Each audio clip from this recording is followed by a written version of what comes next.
I just got to tell you how excited I am that you all came today. I see people from our team at East, people from the community network, our board members, our foundation board members, many physicians, community leaders, community citizens. We have just more people. I mean, first of all, I'm overwhelmed that this many people are here, but I can tell you what, this is a day that I've thought about for a long, long time, and I'm just delighted that you all showed up to be a part of it.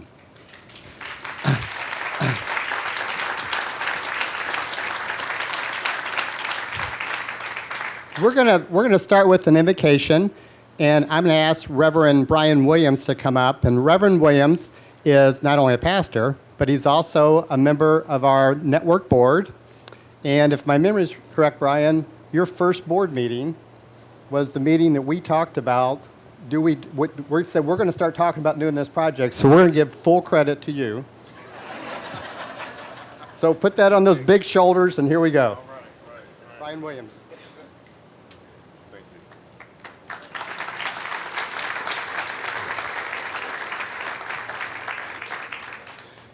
It's amazing what happens when you just trust in God. How about that? Will you all just please join me in a word of prayer? Gracious and loving Creator, we bless you in your care for us. Be present with us as we gather here to set apart this ground. May we bring honor and glory to your wonderful work. We are reminded that it is your Spirit that makes good things out of the ground.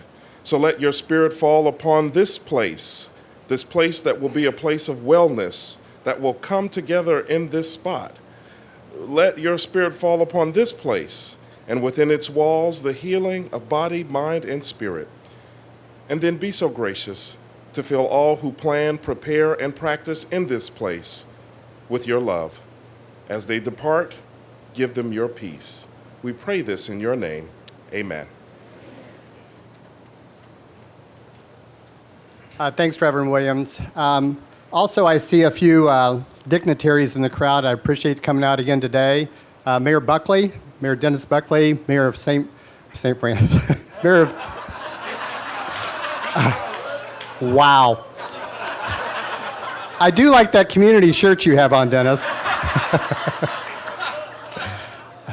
Mayor of Beech Grove, and a superb mayor of Beech Grove.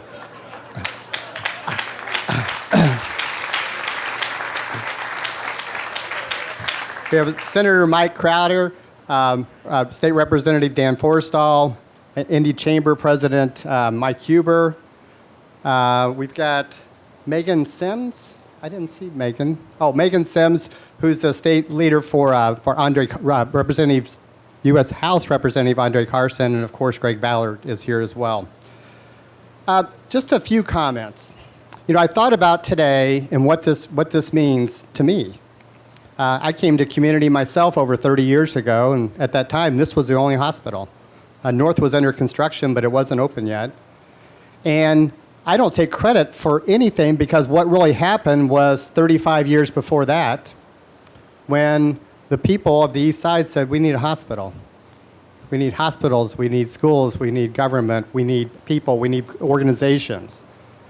And so here we are, and that investment that was made 60 plus years ago is an investment that has served this community quite well. And it's hard. It's hard for all of us. I have these wonderful memories personally of walking east and can think about things that happened in those hallways or conversations you had, people that you met for the first time, patients that you met. And out comes some that were really great and some that were very difficult. But the heritage of community will always be here at 16th and Ritter. Always be here. We go a lot of other...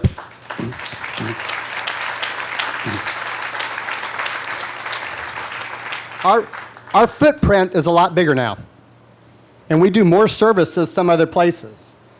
But as I mentioned, when Pastor Williams came into on our board, it coincidentally was that meeting, and we said, we've got to make a decision. And I'm so proud of our network board and the people that really are the stewards for this organization to say, you know what, we're not only going to do something, we're going to do it the right way. And we almost didn't. You know, we had another project we were going to do that was more of a Band-Aid, I would say, solution. And thank goodness that Scott Tiefteller and a lot of his team said, you know what, we can do better.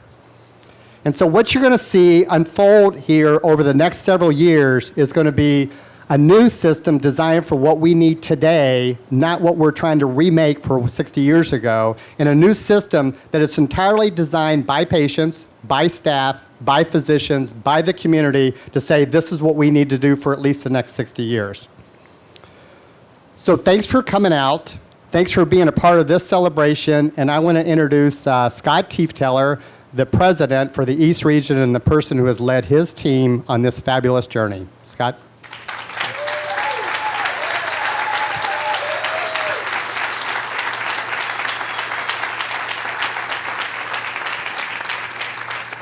Well, I have to take some notes because I might make a blunder, but I think I'd be okay.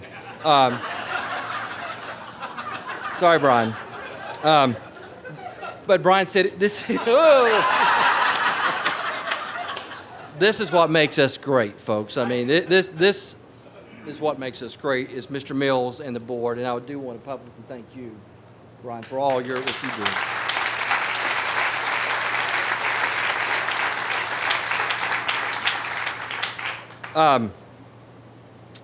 As Brian said, this is a team effort, and I'm going to tell you a little bit about the project, but in August the 6th of 1956, on that very day of this same month, a group stood just like we are talking about the future of healthcare and what it's going to be, and I think we were very prescriptive when we chose the month of August. We wanted to recognize that heritage and remember it.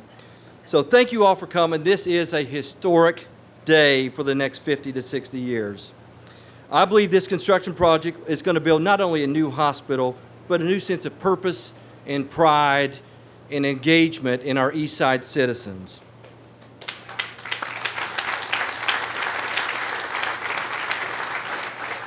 As Brian said, it's not just a Band-Aid, it's a brand new state-of-the-art facility. Because I have to tell you, I'm so proud of every employee out here today because of the work that they do, the work that our physicians do, in a facility that was designed 50 years ago. The care that we provide is exceptional and second to none. When we build them a state-of-the-art facility, they will have a state-of-the-art facility that is second to none here in our great state. So what are we going to do? We're spending $175 million back into this community. We have a lot, like I said, there's a lot of team, and I'm not going to call everybody's name out because I'll forget somebody, but you know, the architects of this is the Estopanol Group. Many of their folks are here, as well as RTKL. Thank you so much for your heart, your energy, and your effort to make this a better hospital. We also have an engineering group from BS Life Structure, JPS Engineering Consulting Service as well. We have a lot of individuals working to make this great. And I know the Pepper folks are saying, are you going to talk about us? Yes. They are the construction management firm. I've had the privilege of working with them in the past, and I will tell you, when their folks are here, this is their facility, and they will design it that way with our patients in mind. Adams Construction is also with us as our project management. We'll go into a little bit of the details, but I think what's important, everybody keeps saying, when are you going to start? What are you doing? I want to tell you we have 52 moves that are occurring. So inside that building as we speak, construction is taking place. I've had staff members say, I want to ride the wrecking ball. We're not going to have a wrecking ball, right, Ron? And then Ron Lewis talks about an implosion from Vegas to take the building down. We can't do that either.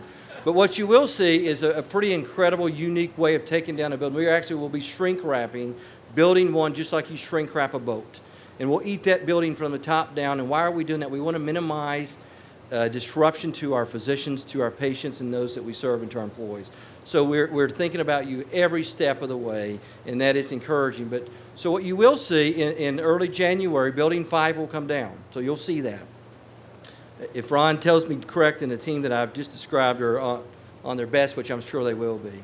And then Building 1 will come down. Once that comes down, we will be able to build a brand new bed tower with all brand new inpatient rooms that is state-of-the-art, as I said, second to none. You'll be proud to bring yourself and your family members to receive the great care that we provide here.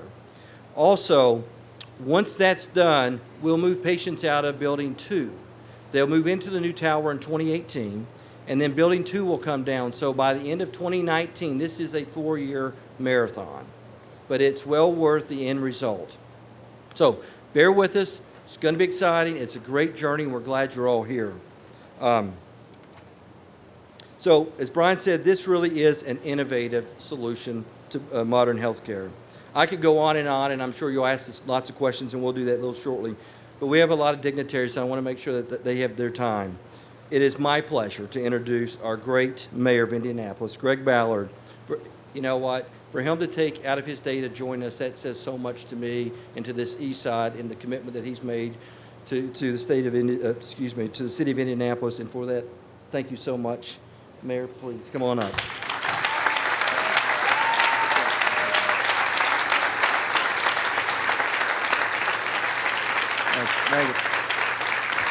Thank you. And frankly, I had to take some time out of my day to do this because when I get injured, I come here. So I have to make sure this is going to be done right. So I wanted to hear those plans. Actually, I want to congratulate Dr. Kirschenberry, also doing such a good job. Saw her last night at United Negro College Fund. I talk a lot about anchor institutions, and this is obviously one of them, but the school system here on your side of town, the Warren school system, one of the very school systems in the entire United States that got the Race to the Top money.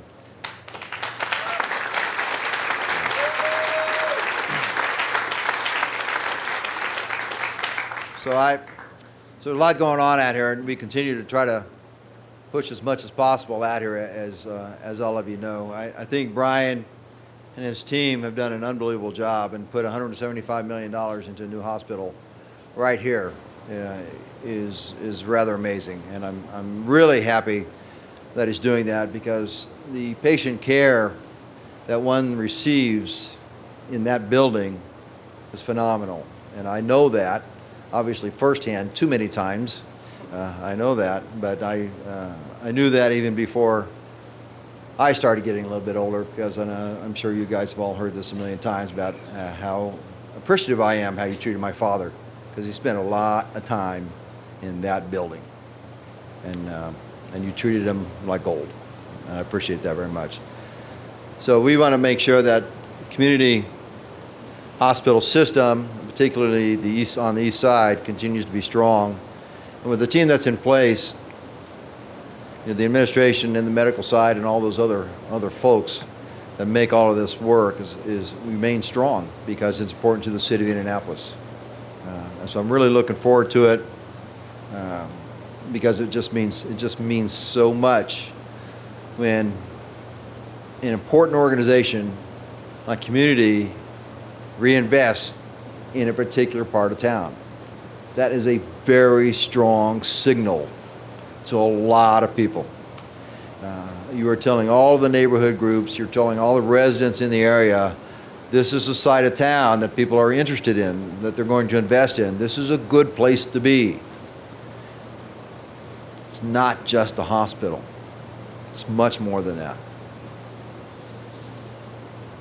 And that's why it's so fun to see so many people here. It's a rather large tent, and there's still people still outside, which tells you the interest in all of this and how important it is for everybody here on the east side of town.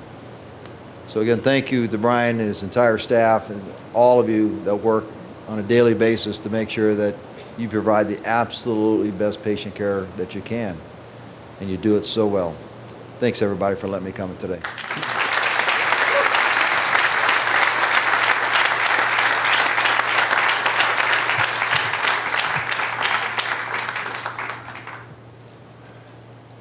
Mayor, thank you so much. Unfortunately, Senator Pat Miller cannot be with us today, but I can assure you she is as dedicated to this seaside. If she was here, she would tell you that Building 2 is where she started her nursing career. And just keep her in your mind today and think of her, but we're so grateful that she was going to honor us with her presence. Unfortunately, she couldn't be here, but I want to make sure we recognize her and all the wonderful stuff that she does for our side of town. It is with great pleasure and great honor that I have the privilege of introducing the next gentleman.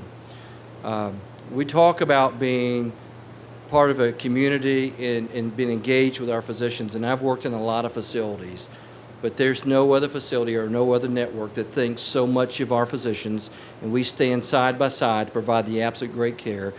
Dr. Don Zipperman has been here, and he will not let me tell you the number of years he might give you. But he has provided outstanding care to our citizens. He's a true leader, and as I look across the audience, I see a lot of physicians. This is a partnership with our medical staff and our physician committee, and so just thank you all for being here. I wish you all could speak, but Dr. Zipperman is going to be your mouthpiece today, and I will trust you will do a fantastic job. Dr. Zipperman?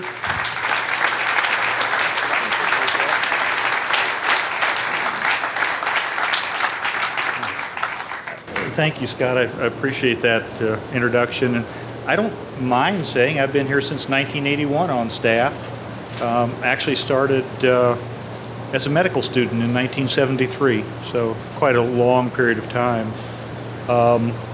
It's wonderful to see everybody here today, celebrating the fact that we are indeed going to build a new patient tower, a new hospital on this site. Okay, I will. Sorry. Scott tells me I'm not loud enough, which is unusual. It really is a wonderful day for our patients, for the staff, for all of the physicians. When I was asked to speak for a few minutes, I had the chance to talk to a number of physicians, Dr. Goulet, several of the other physicians around the network, and all of the staff are looking forward to this hospital to offer a new dynamic environment to accommodate both future growth and also all of the innovations that we've seen in healthcare over the years and that we expect to see over the next number of years as this facility is in place. The other thing that I heard from the physicians and from the staff is the fact that we are recommitting to our east side patients and to the east side of Indianapolis. We are recommitting to quality of care, we are recommitting to latest technology, and we are recommitting to a healing environment with this new facility. Clearly, we would not have done this without Scott's leadership. The original plan was a Band-Aid, as you've heard say. We were going to fix ED, we were going to fix imaging, we were going to fix the OR. Scott had the vision to lead us to a full new hospital and a new facility on this site. Could not have done that without Brian's leadership and the leadership of the board in investing in this facility. Clearly, $175 million is a lot of money to trust us with. Hopefully, we will do a good job with that. The other thing is I'd like to reiterate what Brian said, and that is that this hospital served as the nidus for the development of the network. We were the original facility, and now it's positioned to be the future of this network. Thank you.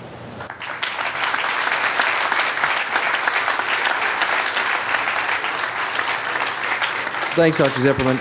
You know, I am going to take some liberty here because it's not Scott. I have a wonderful team and a person that I want to make sure that I recognize, and if I don't, I would be in trouble, and that's Dr. Robin Ledger, because Robin was the impetus behind starting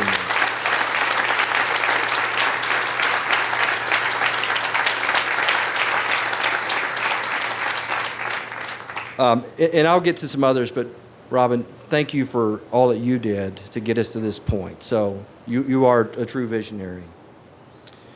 Now, folks, this is exciting to me. You know, you get to introduce a lot of people in your life and your career, and I'm going to have to read this so I don't do a disservice to Mrs. Bennett. Miss Bennett is a very special person with us today. She was born in Indianapolis on April 11th, 1921. She is 94 years young. Miss Bennett has raised 5 children in this community, and they are all graduates of local school systems, Little Flower and Cecina, as well as Howell High School.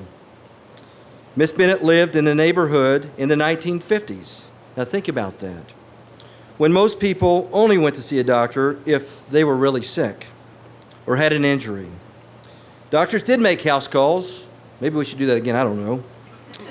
So if you're worried about a family member, you put them to bed and you called your physician. Bed rest, home remedies solved most problems. Not CTs, not MRs, but it's pretty amazing what our physicians have done throughout their entire careers and lives. When her children had a cough, she might cure them with a chest rub such as Vicks, Vapor Rub. I don't know if we ever use that anymore, but I do occasionally. Or maybe a cough drop, or actually, put Vicks in a bowl of hot water and have her family inhale that and cover them with a towel. Adults might be reached by a cough drop. Simple lemon and honey in a glass of warm water, perhaps a dash of rum. Bennett, I didn't write this stuff, so be careful with me now. Miss Bennett is going to delight us and share from her perspective what healthcare has been delivered to this community for the first time in the 1950s.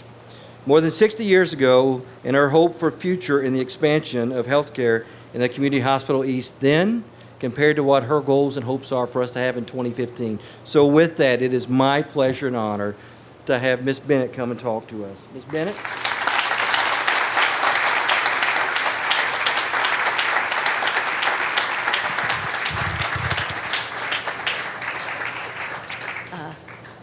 Thank you.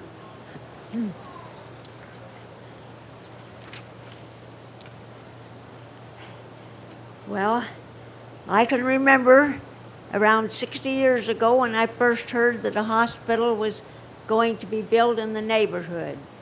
At that time, we had to go across town if you wanted hospital services.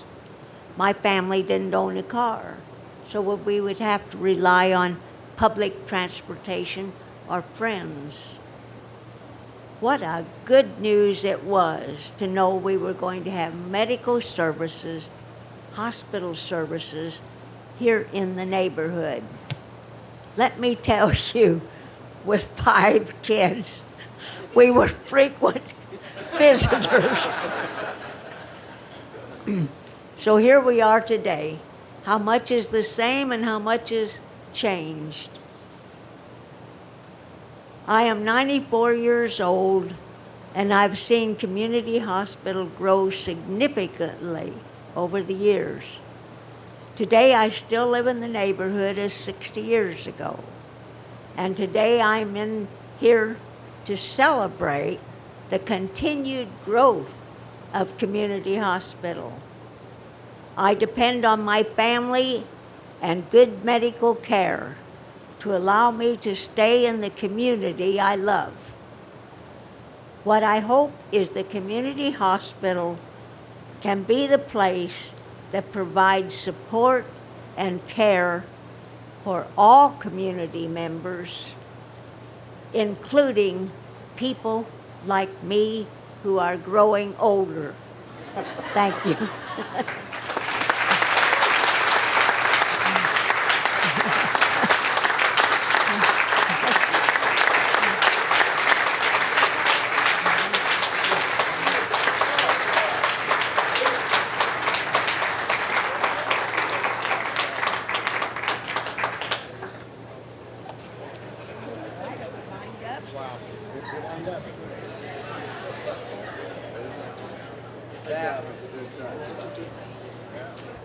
Brian, I think you need to take back the podium because I don't want to follow that act. Miss Bennett, thank you so much for what you have shared with us and your hopes and your goals. And our job is to deliver on those promises to you and your family members. And we will be here as we've said we would be. So thank you so much.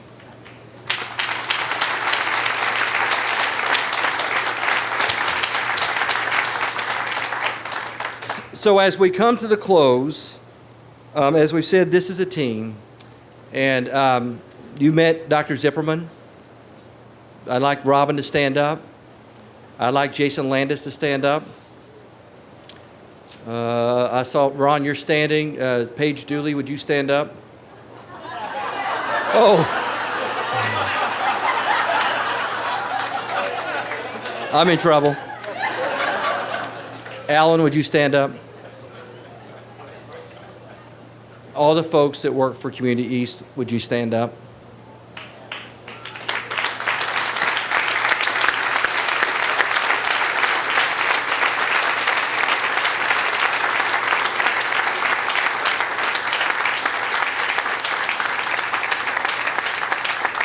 Thank you. And lastly, I wanted to talk to you about a few folks that they have no idea that I'm going to share with you. But is Joe Corbett anywhere around here? I don't know if you all know Joe. But Joe has spent, bring him in here. We need. Joe's been painting. Joe's been cutting grass. Joe has been taking down fences. You talk about the pride that we have at this institution. It's absolutely incredible. I want to make sure that Joe is recognized. Denny Krieger, are you here? I know you're part of the team with Joe. You've been hiding in the background. Thank you for making this all happen. Caroline Patrick, I know everybody hasn't got food yet, but you will, I promise. Caroline and her team has done a fantastic job. Caroline, thank you for delivery of the services. I see two more people in the back that are hiding from me. That would be Lacey Clifford. Lacey, you've done a yeoman's job. I tasked her with 4,000 people. And it's all in the eye of the beholder of how many people I see in the crowd. I think I see 5. So that's great. And the person, I'll get in trouble when I say this, but I'll say it. My wife at work, Michelle, takes great care of me. And it's okay because my wife at home is here, so I think I'm okay with saying that. But thank you for all that you all have done to pull this together. This is a great celebration and a great time. Thank you all for coming. What we would ask is we're going to do some turning some dirt. I know it's not real dirt, but it's in the concrete, but it's going to be fun. So please, if you would join us out next to shovels, we'd greatly appreciate that.